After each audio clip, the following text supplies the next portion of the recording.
Nama desa itu Kedungungu. Desa kecil yang bahkan tidak muncul di Google Maps. Kalau kamu tidak memperbesar layar sampai maksimal. Jalannya sempit, hanya cukup untuk satu mobil. Kanan kiri sawah, kebun bambu, dan rumah-rumah tua yang catnya sudah mengelupas. Aku lahir di sini. Namaku Raka, 28 tahun. 5 tahun terakhir aku tinggal di kota. Kerja serabutan, pindah-pindah kontrakan. Hidup biasa saja. Sampai suatu hari ibuku menelpon, suaranya terdengar lebih lemah dari biasanya. "Pulang aja, Rak," katanya. "Ibu sering pusing." Aku pulang sebulan lalu. Dan sejak hari pertama, aku langsung sadar desa ini berubah. Dulu, Kedungungu memang desa yang tenang. Tapi sekarang ketenangannya terasa aneh. Seperti sesuatu yang dipaksakan. Jam enong sore matahari belum sepenuhnya tenggelam. Tapi satu persatu lampu rumah mulai dipadamkan. Jam 7, jalan desa sudah sepi. Jam 9 malam, Kedungungu seperti desa mati. Bukan karena listrik padam, tapi karena memang sengaja dimatikan. Orang-orang di sini tidur cepat. Kalau masih ada TV yang menyala, volumenya pelan sekali, nyaris seperti bisikan. Tidak ada yang nongkrong. Tidak ada yang keluyuran. Bahkan suara motor jarang terdengar. Lampu jalan hanya ada di jalan utama, itu pun jaraknya jauh-jauh. Begitu masuk gang kecil, gelapnya benar-benar gelap. Kalau tidak bawa senter atau lampu HP, bisa menabrak apa saja. Malam ketiga aku di rumah, aku melihat sesuatu yang membuatku berhenti melangkah. Di depan rumah tetangga, tepat di bawah pohon mangga, ada piring kecil berisi nasi putih, lauk sederhana, kopi pahit, dan sebatang rokok menyala. Aku pikir itu cuma satu rumah. Ternyata tidak. Aku berjalan sedikit menyusuri gang. Di sudut rumah lain, ada lagi. Di dekat pos ronda, ada. Di persimpangan kecil menuju sawah, ada. Hampir setiap rumah menaruh hal yang sama. Sesajeng. Aku berdiri lama di tengah gang, menatap piring-piring itu. Tidak ada yang menjaganya. Tidak ada lilin besar atau dupa mencolok. Semuanya sederhana, seolah ini rutinitas harian yang tidak perlu dipertanyakan. Waktu kecil, aku sering melihat sesajen. Tapi tidak setiap malam dan tidak sebanyak ini. Aku pulang dengan perasaan tidak enak. Di rumah, ibuku sudah berbaring. Wajahnya terlihat lebih tua dari terakhir kali aku melihatnya. "Bu," kataku pelan, "kenapa sekarang banyak banget sesajen?" Ibuku Jiong. Tangannya yang keriput meremas selimut. Matanya tidak menatapku. "Kamu capek?" "Tidur aja," jawabnya singkat. Ibuku akhirnya menoleh. Tatapannya serius, bahkan sedikit panik. "Rak," katanya pelan tapi tegas. Kalau kamu mau tinggal di sini dengan tenang, jangan tanya soal itu." Nada suaranya bukan marah, tapi takuchi. Malam itu aku sulit tidur. Bukan karena suara aneh, tapi karena terlalu sunyi. Seolah desa ini sedang menahan napas. Sekitar jam 10 malam, aku mendengar langkah kaki di luar. Bukan 1-2, banyak, pelan-pelan, teratur. Aku mengintip dari jendela. Orang-orang berjalan cepat, menaruh sesuatu di depan rumah mereka, lalu masuk lagi tanpa bicara. Tidak ada yang saling menyapa. Tidak ada yang menoleh. Seperti sudah diatur. Seperti ritual. Pukul 11, semua selesai. Desa kembali sunyi total. Aku berbaring sambil menatap langit-langit rumah, mencoba menenangkan pikiran. Mungkin aku hanya terlalu sensitif setelah lama di kota. Namun tepat saat aku hampir tertidur, bau aneh masuk ke kamarku. Bau nasi dingin, kopi pahici, dan sesuatu yang lembab, seperti tanah basah. Aku bangun dan membuka pintu kamar. Bau itu semakin kuat. Dari celah pintu depan rumah, aku melihat piring sesajen. Ibuku menaruhnya diam-diam. Dan anehnya, piring itu diletakkan menghadap ke arah sawah belakang rumah. Bukan ke jalan. Aku ingin bertanya, "Engine procis." Tapi entah kenapa, kakiku tidak mau melangkah. Ada perasaan kuat di dadaku, seperti naluri paling dasar manusia. Zhengganggu. Malam itu, untuk pertama kalinya sejak pulang ke desa, aku tidur dengan lampu kamar menyala. Dan entah kenapa, aku bermimpi sedang berdiri di tengah sawah gelap. Dikelilingi piring sesajen kosong, seseorang berdiri di depanku, membungkuk wajahnya tidak terlihat. Lalu dia berbisik pelan, "Besok, giliran rumahmu." Aku terbangun dengan keringat dingin. Jam di dinding menunjukkan pukul 5 pagi. Azan subuh baru saja selesai. Tapi suasana desa masih terasa berat. Seolah malam belum benar-benar pergi. Mimpi itu masih menempel di kepala. Sawah jelapi, piring-piring kosong, dan bisikan yang terdengar terlalu dekat untuk disebut mimpi. "Besok, giliran rumahmu." Aku bangkit dan berjalan ke ruang depan. Pintu rumah tertutup rapat. Tidak ada bau aneh. Tidak ada suara. Aku menghela napas lega, mencoba menertawakan diriku sendiri. Namun saat membuka pintu, kakiku langsung berhenti. Di depan rumah, tepat di ambang pintu, ada sesajen lengkap. Nasi putihnya masih hangat. Kopinya belum menghitam. Rokoknya masih setengah terbakar. Aku tahu itu bukan ibuku. Ibuku selalu menaruh sesajen menghadap sawah di sudut rumah. Yang ini menghadap langsung ke pintu. Aku memanggil ibu. Tidak ada jawaban. Dari kamar terdengar suara batuk pelan. Ibuku masih tidur. Tanganku gemetar saat memindahkan piring itu sedikit. Di bawahnya, tanah terlihat lembab, seolah baru saja diinjak sesuatu yang berat. Aku tidak berani membuangnya. Aku hanya menggeser sedikit, lalu masuk kembali ke rumah. Pagi itu, desa terasa berbeda. Warga-warga yang biasanya menyapaku sekadar anggukan, sekarang menghindari tatapan. Beberapa ibu-ibu berhenti bicara saat aku lewat. Anak-anak yang biasanya berisik, hari itu bermain diam-diam. Aku bertemu Pak Wiryo di depan rumahnya. Pak, kataku, berusaha terdengar santai. Semalam ada yang naruh sesajen di depan rumah saya. Wajahnya langsung berubah, tangannya yang memegang sapu berhenti bergerak. "Kamu ngapain malam-malam?" Tanyanya cepat. Nggak ngapa-ngapain. "Pak, saya tidur." Pak Wiryo mendekat, suaranya diturunkan. "Kamu jangan macam-macam, Rak. Saya cuma tanya." Belum selesai aku bicara, dia menepuk bahuku keras. "Jangan tanya. Kamu pikir semua ini buat main-main?" Matanya merah. Bukan merah, tapi panik. Sore harinya, aku duduk di warung kecil dekat jalan utama. Satu-satunya warung yang masih buka sampai maghrib. Di sana aku bertemu Dimas, teman kecilku yang dulu sering main layangan bareng. "Kamu pulang juga?" katanya pelan. "Iya, desa kita kenapa sekarang?" tanyaku langsung. Dimas diam lama. Ia menatap jalan, memastikan tak ada orang lain di dekat kami. "Sejak kejadian 10 tahun lalu," katanya akhirnya. "Semua berubah." "Kejadian apa?" Dimas menggeleng. Aku nggak berani cerita di sini. "Kenapa?" Karena tanpa menoleh, dia menjawab. Kalau disebut namanya, dia dengar.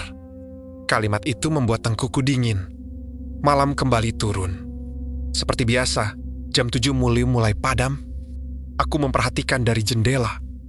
Orang-orang kembali keluar satu persatu, membawa piring kecil. Kali ini aku memperhatikan lebih detail. Tidak ada yang berbicara. Tidak ada yang saling melihat. Dan semua sesajen menghadap ke arah yang sama. "Sagwa." Sekitar pukul 8, ibuku memanggilku. "Rak," katanya lemah, "tolong bantu ibu taruh ini." Tanganku gemetar saat menerima piring sesajen dari tangannya. Isinya lebih lengkap dari biasanya. Bahkan ada telur rebus dan bunga. "Ibu," tanyaku pelan, "sejak kapan kita kayak gini?" Ibuku menatapku lama. Matanya berkaca-kaca. "Sejak kita ingin hidup tenang," jawabnya. Aku mengikutinya ke depan rumah. Saat aku jongkok meletakkan piring itu, tiba-tiba angin berhenti. Daun-daun bambu yang biasanya bergesek mendadak diam. Udara terasa berat, seperti ada yang berdiri terlalu dekat di belakangku. Aku menoleh cepat. Tidak ada siapa-siapa. Tapi aku bisa merasakan satu hal dengan sangat jelas. Sesuatu sedang memperhatikan. Malam itu, aku tidak bisa tidur. Sekitar jam 2, terdengar suara dari arah sawah.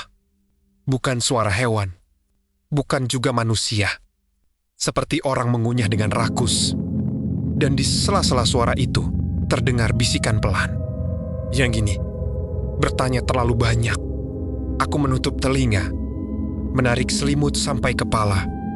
Tubuhku gemetar tanpa bisa dikendalikan. Paginya, aku mendengar kabar yang membuat perutku mual. Salah satu rumah di ujung desa tidak membuka pintu sejak subuh. Sesajennya masih utuh, tidak tersentuh, dan pemilik rumah itu adalah orang terakhir yang berhenti menaruh sesajen. Pagi itu, kabar menyebar cepat. Meski tak ada yang benar membicarakannya dengan suara keras. Rumah Pak Samin di ujung desa dekat sawah tidak membuka pintu sejak subuh. Biasanya, jam 5 pagi saja, beliau sudah menyapu halaman. Tapi hari itu halaman rumahnya kosong, sepi, terlalu rapi. Aku berdiri di depan rumahku, memperhatikan orang-orang berkumpul dari kejauhan. Tidak ada yang berani mendekat. Mereka hanya berdiri di pinggir jalan, berbisik-bisik, lalu mundur lagi. Aku mengenal Pak Samin, pria parubaya, pendiam, tapi ramah beberapa hari lalu. Aku sempat melihatnya mengomel di warung, bilang bosan menaruh sesajen tiap malam. Dadaku terasa sesak. Rak, panggil Dimas pelan dari belakang. Jangan ke sana. Tapi, kalau kamu ke sana, nanti kamu ikut diingat. Aku menoli. Diingat sama siapa? Dimas tidak menjawab. Wajahnya pucat. Akhirnya, sekitar jam 9 pagi, Pak RT dan 2 orang warga memberanikan diri mendekat. Mereka berdiri di depan pintu rumah Pak Samin. Assalamualaikum. Suara Pak RT gemetar. Tidak ada jawaban. Pintu rumah itu tidak terkunci. Perlahan, Pak RT mendorongnya. Bau busuk langsung keluar. Bukan bau bangkai, tapi bau sesajen basi yang dicampur tanah basah.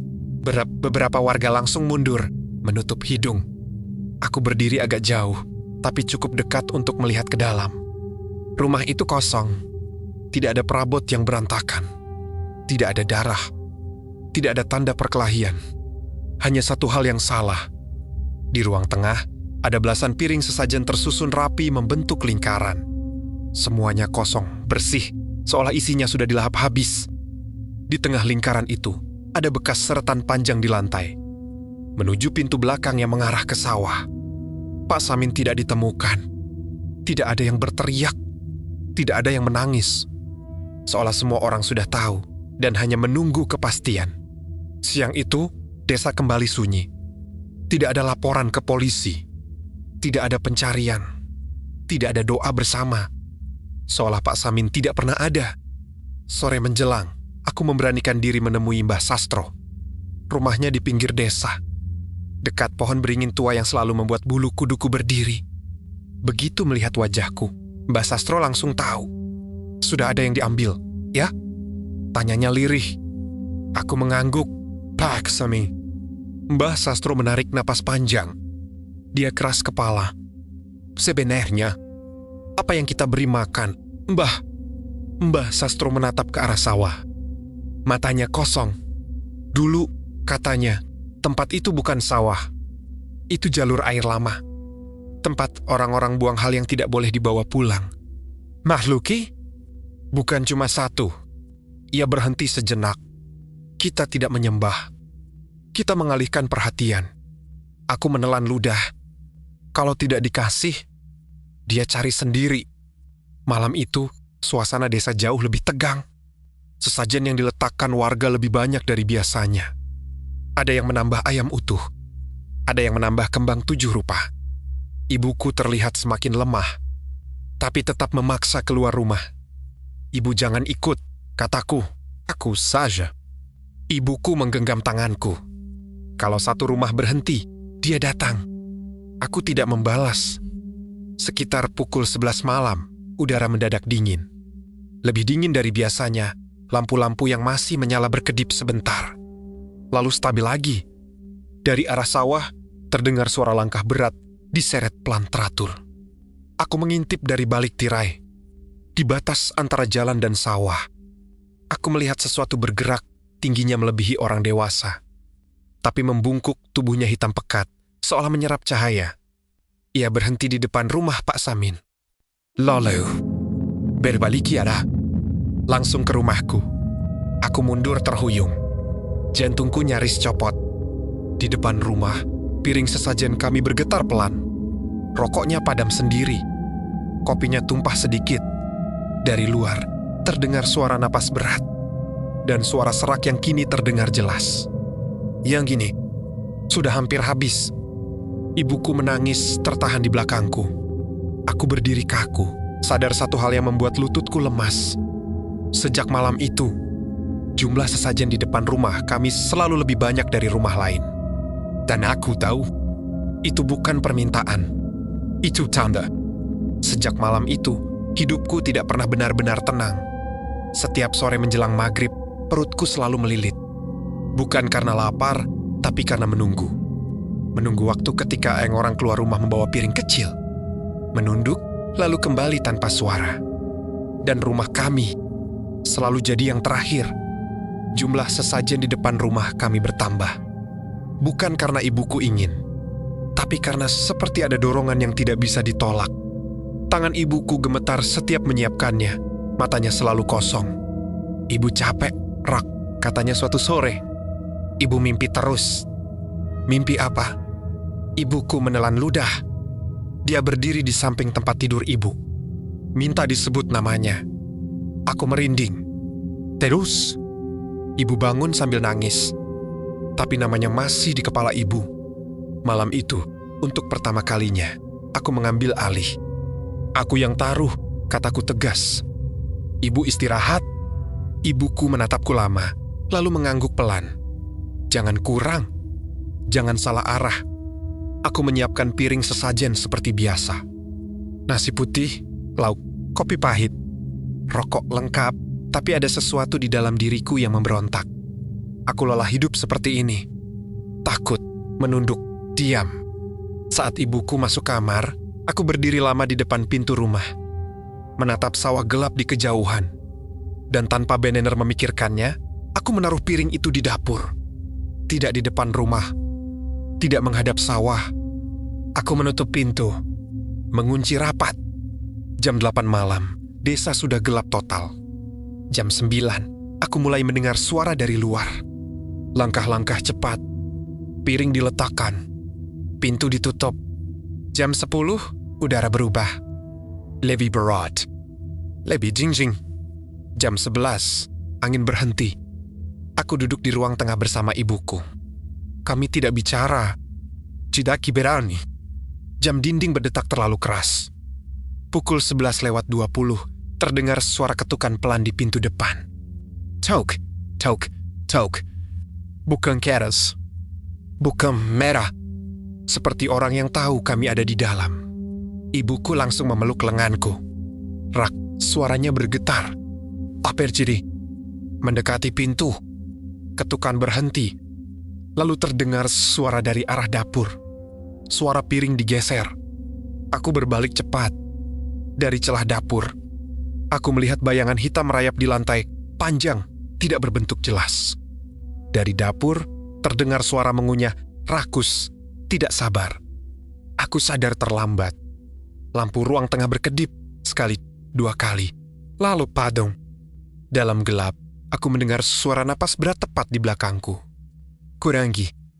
Bisik suara itu, kamu mengurangi. Ibuku menjerit, aku berbalik. Tapi tidak melihat apapun. Hanya dingin yang menusuk tulang. Pintu depan terbuka sendiri.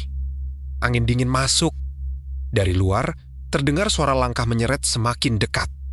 Aku berteriak sekuat tenaga, menyebut nama Tuhan berulang-ulang. Tidak peduli tetangga dengar atau tidak. Ciba-ciba. Semua berhenti. Lampu menyala kembali.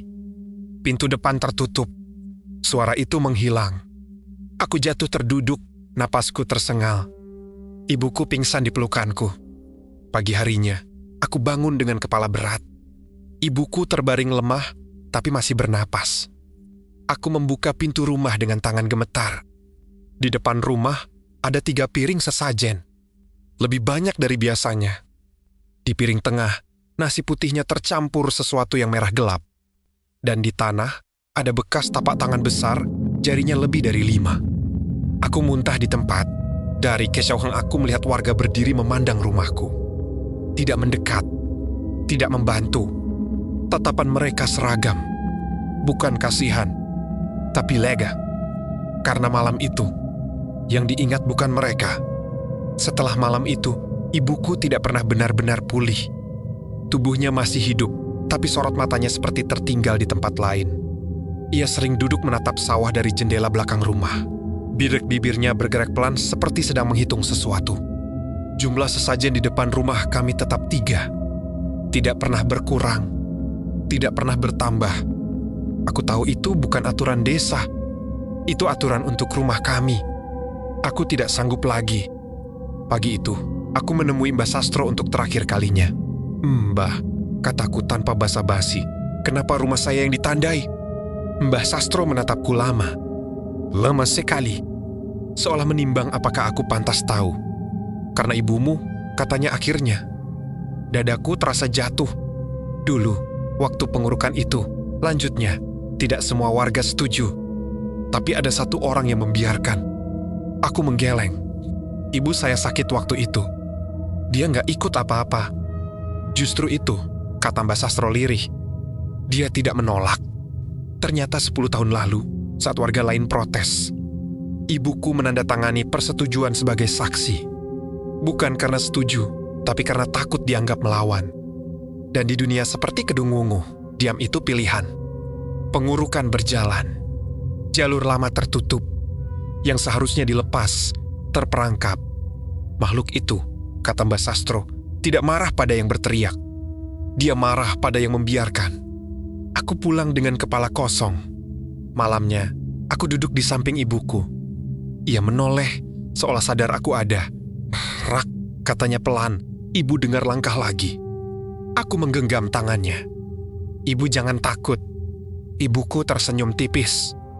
"Bukan takut. Ibu sudah siap." Acikuangkur. Tepat tengah malam, udara kembali berubah. Aku tahu waktunya sudah dekat. Aku keluar rumah. Untuk pertama kalinya, aku berjalan menuju sawah, bukan menjauhinya. Sesajenku bawa lengkap, bahkan lebih. Di batas sawah, aku berhenti. Tanah terasa lembab dan hangat. "Kalau mau," kataku dengan suara bergetar, "ambil aku." "Jangan, ibu." Udara di depanku mengental, gelap bergerak. Bentuk tinggi itu muncul, membungkuk, nyaris menyentuh tanah. "Ada hutang," bisiknya. "Harus dibayar?" "Aku bayar," jawabku. "Biar berhenti." Makhluk itu mendekat. Bau tanah, darah, dan kopi pahit menyatu. "Kamu bukan yang diam," katanya. Aku sadar saat itu, aku tidak cukup. Paginya, ibuku meninggal dengan tenang. Tanpa luka, tanpa suara. Sejak hari itu, sesajen di rumah kami tinggal 1. Dan anehnya, desa kembali normal. Lampu menyala lebih lama. Anak-anak mulai bermain lagi. Sawah terasa kosong. Aku tetap tinggal di Kedung Wungu. Bukan karena berani, tapi karena aku tahu satu hal yang tidak diketahui siapapun. Sesajen itu bukan untuk makhluk itu lagi, tapi untuk ibuku. Agar dia tidak pulang, menagih pada mereka yang memilih diam. Terima kasih sudah menonton videonya sampai selesai. Jika kalian suka sama videonya aku, bantu subscribe-nya ya, terima kasih.